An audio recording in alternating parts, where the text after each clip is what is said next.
বাদলদা, এক কাপ চা দাও তো। মাথাটা হেব্বি গরম আছে, আদা দিয়ে স্পেশাল চাটা বানিও। আবার মাথা গরম কেন? একটু বসো, দিচ্ছি। বাড়িতে কোনো ঝামেলা টামেলা হয়েছে নাকি? আর বাড়ির কথা বলো না তো, সারাদিন শুধু বিয়ে কবে করবি বিয়ে কবে করবি, আর ভালো লাগছে না। সে তো সময় হলেই বিয়ে হবে। জন্ম মৃত্যু আর বিয়ে তা সব স্বর্গ থেকেই ঠিক হয়ে থাকে। সেটাই তো, আমার মা সারাদিন শুধু বলেই চলে বয়স হয়ে যাচ্ছে, বিয়েটা কর। আচ্ছা বাদলদা, তুমিই বলো, আমি বিয়ে করলেও বয়স বাড়বে, না করলেও বাড়বে, সেটা কি করে মাকে বোঝাই বলো তো? মিষ্টি দিদি, তুমি মাঝে মাঝে যা বলো না। এ নাও তোমার স্পেশাল চা, মাথা ঠান্ডা করে খেয়ে নাও। আহ, প্রাণটা জোড়ালো। আচ্ছা মিষ্টি দিদি, তুমি কি সত্যিই বিয়েটা করবে না? তোমার মা তো তোমার ভালোর জন্যই বলছে, বলো। আবার তুমিও শুরু করলে বাদলদা। আমি কিন্তু আসবো না আর এই দোকানে চা খেতে কোনোদিনও, বলে দিলাম।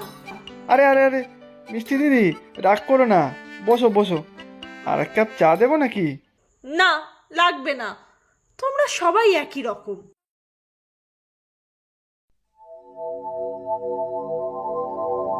এই নাও তোমার চা। সারা দিন শুধু তোমার চা আর চা। এরপর থেকে না চা বানানোর জন্য লোক রেখে দেবে, বুঝলে? আজকে আবার কি হলো তোমার? মেজাজ একেবারে তুঙ্গে।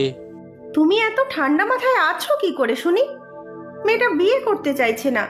যে ছেলেটি ছবি দেখাচ্ছি, কারো নাক বেঁকা, কারো চোখ ছোট, কারো মাথায় চুল কম বলে বাতিল করে দিচ্ছে। নিজে যেন একেবারে অপ্সরা সুন্দরী। তুমিও বা মেয়েটার পিছনে পড়ে থাকো কেন? যখন বিয়ে হওয়ার তখন ঠিকই বিয়ে হবে।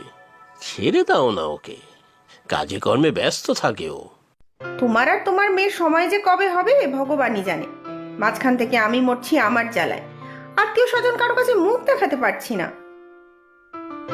এই তোমার সাথে কথা বলতে বলতে চাটা না একেবারে ঠান্ডা হয়ে গেছে। আর এক কাপ চা পাওয়া যাবে কি?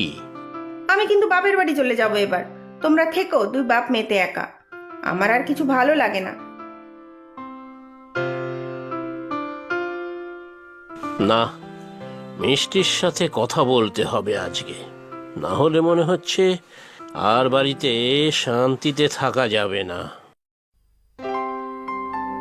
ও মা, আর দিও না, খেতে পারবো না।